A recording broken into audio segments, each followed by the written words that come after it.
எனக்காக நீ வந்து இனிமேல் அழ வேண்டாமா, கண்டிப்பா நான் ஒண்ணு பண்ணுவேன் அப்படின்னு சொல்லிட்டு அன்னைக்கு நைட்டே நான் வந்து சேலம் வந்து சென்னை நான் கிளம்பிட்டேன். அன்னைக்கு வந்து எங்க அம்மா அழுதாங்க. நீ ரூ. 50,000 சம்பளம் வாங்கியிருப்பேன்னு சொல்லிட்டு, இன்னைக்கு நான் ரூ. 50,000 மேல சம்பளம் குடுக்குற அளவுக்கு நான் வளர்ந்துருக்கேன். நான் ஒரு டார்கெட் வச்சிருந்தேன். ஒரு 25,000 கிட்ட ஏர்ன் பண்ணோனே வீட்ல சொல்லலான்ட்டு.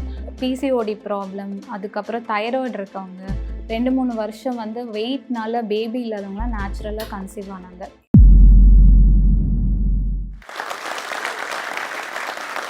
நீங்க உங்க லைஃப்ல எல்லாமே முடிஞ்சுது அப்படின்ற சிச்சுவேஷன்ல இருக்கீங்களா? இல்ல நெக்ஸ்ட் நம்ம ஃபினான்ஷியலா என்ன பண்ண போறோம் அப்படின்ற யோசனையில இருக்கீங்களா? அப்ப இந்த வீடியோ பாருங்க. என்னோட பெயர் Jenith Ruban, founder of Melinam hubs. லைஃப்ல எல்லாத்துக்குமே ஒரு இன்சிடென்ட் நடக்குங்க. அந்த இன்சிடென்ட் அவங்க வாழ்க்கையே மாத்திரும். அப்படிதான் என் வாழ்க்கையிலயும் நடந்தது. நானும் இன்ஜினியரிங் முடிச்சுட்டு ஒரு டாப் எம்என்சி கம்பெனில பிளேஸ் ஆனேன். பிளேஸ் ஆகி ஒரு 6 மந்த்ஸ் எனக்கு வந்து ஆஃபரே ரிலீஸ் பண்ணல. ஸோ அந்த டைமில் எங்கள் அம்மா என்ன சொன்னாங்கன்னா, நீ பேங்கிங் ரிலேட்டட் ஜாப் ட்ரை பண்ணு. ஸோ தட் ஆஃப்டர் மேரேஜ் உனக்கு லைஃப்பும் ஒர்க்கும் வந்து பேலன்ஸ் பண்ணுறதுக்கு ரொம்பவே ஈஸியாக இருக்கும்னு சொன்னாங்க. நானும் ஒரு 2, 3 மந்த்ஸ் ட்ரை பண்ணிவிட்டு ஒரு ஷேர் மார்க்கெட் கம்பெனியில் எனக்கு ஒர்க் பண்ணுறதுக்கு ஆப்பர்ச்சுனிட்டி கிடைச்சிது. பட் அந்த ஒர்க் எனக்கு சுத்தமாக பிடிக்கலன்னு சொல்லிட்டு நான் டிஸ்கண்டினியூ பண்ணிட்டேன்.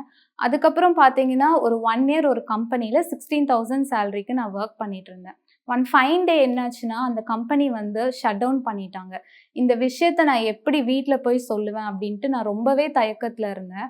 அப்போ ஒரு நாள் வந்து எங்க அம்மா கிட்ட நான் போயிட்டு நான் சொன்னேன், "அம்மா இந்த மாரி கம்பெனி வந்துட்டு மூடிட்டாங்க. என்ன பண்றதுன்னே தெரியல நெக்ஸ்ட் லைஃப்ல" அப்படின்னு நான் சொல்லும்போது, எங்க அம்மா குடுத்த ரியாக்ஷன் பார்த்தீங்கன்னா, அழுது அழுது அழுது அவங்க தலையா ரொம்ப அடிச்சுட்டு அழுதாங்க. "ஏம்மா இப்படி பண்றீங்கன்னு?" கேட்கும்போது, "நான் தான் உன் லைஃப கெடுத்துட்டேன். இந்நேரம் நீ ஐடில ஒர்க் பண்ணியிருந்தா ரூ. 50,000 சம்பளம் வாங்கியிருப்ப" அப்படின்னு சொன்னாங்க. அந்த நொடி வந்து என் லைஃப்ல ஒரு பெரிய டர்னிங் பாயிண்ட்டா இருந்துச்சு. அப்ப நான் எங்க அம்மா கிட்ட சொன்னேன், "எனக்காக நீ வந்து இனிமேல் அழ வேண்டாம்மா. கண்டிப்பா நான் ஒண்ணு பண்ணுவேன்" அப்படின்னு சொல்லிட்டு அன்னைக்கு நைட்டே நான் வந்து சேலம்லேருந்து சென்னை நான் கிளம்பிட்டேன். அந்த நைட் ஜர்னி நீங்க பார்த்தீங்கன்னா, நான் பஸ்ல வரும்போது என்னோட மனசுல ரொம்ப யோசனை. நம்ம என்ன பண்ணலாம்? என்ன செய்யலாம்? அப்படின்னு சொல்லிட்டு நான் ரொம்ப யோசிச்சுட்டே இருந்தேன்.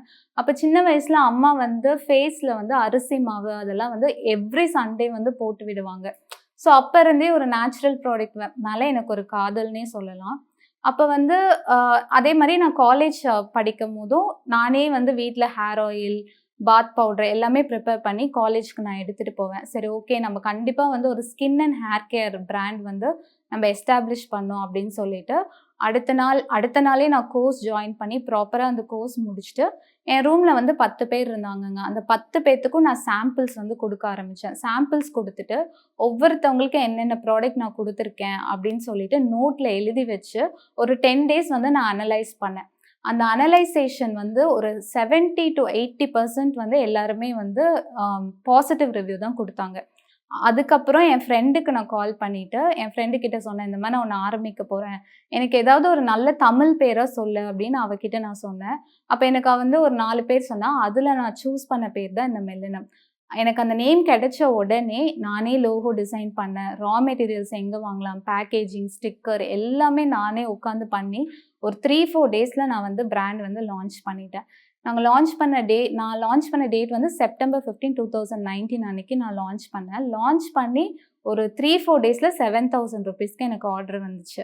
அந்த ஆர்டர் நான் எடுத்ததுக்கு அப்புறமும் நான் எங்க வீட்ல நான் சொல்லவே இல்ல. இந்த மாரி ஒண்ணு ஆரம்பிச்சிருக்கேன்னு. நான் ஒரு டார்கெட் வச்சிருந்தேன். ஒரு 25,000 கிட்ட ஏர்ன் பண்ணோனே வீட்ல சொல்லலான்ட்டு. அப்ப எங்க அம்மா கிட்ட நான் கால் பண்ணி சொல்லும்போது, "சரி ஓகே ஏதோ ஒண்ணு பண்றேன். நல்லது பண்ணா சரி" அப்படின்னு சொல்லிட்டு அவங்க ரொம்ப அத பெருசாலாம் எடுத்துக்கல. அதுக்கப்புறம் ஒரு 5 மந்த்ஸ் கழிச்சு எனக்கு மேரேஜ் ஆயிடுச்சு. மேரேஜ் ஆனதுக்கப்புறம் 1 மந்த்ல லாக்டவுன் போட்டாங்க. லாக்டவுன் அப்போ எங்க அம்மா ஒரு பொடி வந்து அவங்க லாக்டவுன் முன்னாடியே ஒரு பொடி வந்து வீட்லயே பண்ணி அரைச்சு சாப்பிட்டுட்டு இருந்தாங்க. அந்த பொடி பார்த்தீங்கன்னா, சுகருக்கு அதுக்கப்புறம் அவங்களோட மெட்டபாலிசம் வந்து நல்லா இன்க்ரீஸ் பண்றதுக்காக அந்த பொடி அவங்க செஞ்சு சாப்பிட்டுட்டு இருந்தாங்க. கிட்டத்தட்ட ஒரு 4 to 5 கேஜஸ் கிட்ட அவங்க நல்லாவே லூஸ் பண்ணிட்டாங்க. சரி, ஏன் நீ வந்து இந்த ப்ராடக்ட்ட வந்து உன்னோட பிராண்ட்ல வந்து நீ போட்டு பண்ணக்கூடாது அப்படின்னு சொல்லி அவங்க ஒரு ஐடியா குடுத்தாங்க. எனக்கு ஃபர்ஸ்ட்டு வந்து இது எப்படி வந்து போகும் அப்படின்னு சொல்லிட்டு நான் லான்ச் பண்ணேன். லான்ச் பண்ணிட்டு 100 பேக்ஸ் வந்து நாங்க லான்ச் பண்ணோம். 100 பேக்ஸ் வந்து சேல் பண்ணோம். சேல் பண்ணதுக்கப்புறம் பார்த்தீங்கன்னா, எனக்கு வந்த ரிவ்யூஸ் வந்து பிசிஓடி ப்ராப்ளம், அதுக்கப்புறம் தைராய்டு இருக்கவங்க, 2, 3 வருஷம் வந்து வெயிட்னால பேபி இல்லாதவங்கலாம் நேச்சுரலா கன்சீவ் ஆனாங்க. இப்போ என்னோட பிராண்டில் வந்து டாப் செல்லிங் ப்ராடக்ட்னா எங்கள் அம்மா சொன்ன அந்த ரெசிபி தான். லைஃப் வந்து நல்லாவே போயிட்டு இருந்துச்சுங்க. ஒரு 1 இயர் வந்து நல்லா போயிட்டு இருந்தது. நான் வந்து கன்சீவ் ஆனேன். எனக்கு குழந்தை பிறந்தது. என் குழந்தை பிறந்து என் பொண்ணு வந்து கையில வந்து 2 மாசம். 2 மாசம் கை குழந்தை. My mother passed away due to Covid.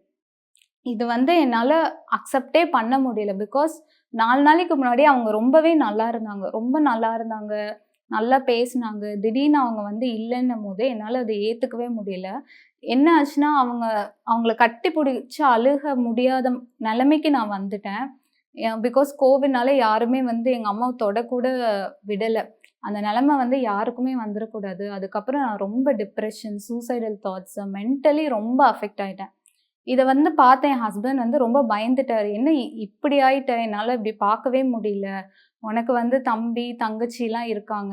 உனக்கு குழந்தை 2 மாசம் குழந்தை இருக்கு. உங்க அம்மா வந்து இந்த நிலைமைக்கு உன்ன வளர்த்தி விட்டுட்டு போயிட்டாங்க. இந்த குழந்தை, உன் தம்பி, தங்கச்சிலாம் யாரு பாப்பா?" அப்படின்னு அவரு சொல்லி ரொம்ப அழுதாரு. அப்ப வந்து நான் ரியலைஸ் பண்ணேன். சரி, ஓகே, நம்ம வந்து நெக்ஸ்ட்டு நம்ம கண்டிப்பா ஏதாவது ஒண்ணு பண்ணணும் அப்படின்ட்டு, என் ஹஸ்பண்ட் எனக்காக அந்த 2 மாசம் அவரோட வொர்க்க விட்டுட்டு ஃபுல்லி டேக் ஓவர் பண்ணி அவரு வந்துட்டு பிஸ்னஸ நல்லபடியா கொண்டு போனாரு. கண்டிப்பா என் ஹஸ்பண்ட்க்கு இந்த டைம்ல நான் வந்து நன்றி சொல்லியே ஆகணும். ரொம்ப வந்து அவரு அந்த டைம்ல எனக்கு ரொம்ப சப்போர்ட்டிவா இருந்தாரு. அதுக்கப்புறம் எங்க அம்மா வந்து 2 விஷயம் எப்பயுமே சொல்லிட்டே இருப்பாங்கங்க. ஒரு விஷயம் என்னன்னா, "நீ எவ்வளோதான் சம்பாரி, நீ என்னதான் சம்பாரிச்சாலும் ஒரு 4 பேத்துக்கு நீ வந்து குடு. அது குடுக்கும்போது அதுல வர சந்தோஷமே வேற." அதுவும் இல்லாம இப்ப இன்னைக்கு நம்ம இருப்போம், நாளைக்கு நம்ம இல்லாம போயிருவோம். அந்த டைம் அப்போ நீ செஞ்ச நல்லது வந்து 4 பேர் வந்து பேசுவாங்க. ஸோ அது வந்து நீ என்னைக்குமே ஃபாலோ பண்ணுன்னு சொல்லுவாங்க. 2வது விஷயம் என்னன்னா, எல்லாத்தையுமே ஈக்குவலா ட்ரீட் பண்ணு. எல்லாருமே ஒரே மாரி ட்ரீட் பண்ணு எப்பயுமே. எக்ஸாம்பிள் பார்த்தீங்கன்னா, ரோட்ல வந்து காய் வித்துட்டு போவாங்க. அந்த அம்மா கூப்ட்டு, "ஏன் இப்படி டயர்டா இருக்கீங்க? என்னாச்சுன்னு?" சொல்லி சாப்பாடு போட்டு அனுப்பி விடுவாங்க. ஸோ நான் இதெல்லாம் பார்த்து பார்த்து வளர்ந்தனால, இந்த 2 விஷயம் என் லைஃப்ல இப்ப நான் ஃபாலோ பண்ணிட்டுருக்கேன். அன்னைக்கு வந்து எங்க அம்மா அழுதாங்க. "நீ ரூ. 50,000 சம்பளம் வாங்கியிருப்பேன்னு" சொல்லிட்டு. இன்னைக்கு நான் ரூ. 50,000 மேல சம்பளம் குடுக்குற அளவுக்கு நான் வளர்ந்துருக்கேன்.